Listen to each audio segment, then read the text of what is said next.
అయితే ఇది ఓ పురుగు వల్ల అంటే ఓ జలచరం వల్ల తయారవుతుంది అంటే అతిశయోక్తి కాదు. సాలగ్రామాలు చాలా అరుదైనవి. ఇవి నర్మదా నదిలో దొరుకుతాయి.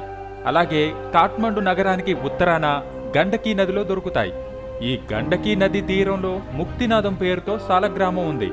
ఈ ప్రాంతాల్లో మాత్రమే సాలగ్రామాలు దొరుకుతాయి, మరెక్కడా ఇవి లభ్యం కావు. సంస్కృతంలో శిలగా మారిన శలభమే సాలగ్రామం అంటూ నిర్వచనం చెప్తారు. సాలగ్రామం ఎంత ఎక్కువ సంవత్సరాలు గడిస్తే అంత మహత్తరమైంది, అలాగే ఎంత చిన్నదైతే అంత గొప్పది. కాలం గడిచిన తరువాత సాలగ్రామానికి ఔషధ గుణాలు వచ్చి చేరతాయి. ఒక విధమైన పురుగు సాలగ్రామంగా రూపొందుతుంది. అయితే కొన్ని వేల సంవత్సరాలు గడిచిన తరువాత మాత్రమే అది రాయిలా గట్టిపడుతుంది. రసాయనికంగా చూస్తే సాలగ్రామం సిలికాన్ డయాక్సైడ్. దీనికి చెకుముకి రాయి లక్షణాలుంటాయి. గట్టిపడకముందు సాలగ్రామంలో సున్నపు లక్షణం ఉంటుంది. సాలగ్రామం విశిష్ట శిలారూపం. ఇవి వేల లక్షల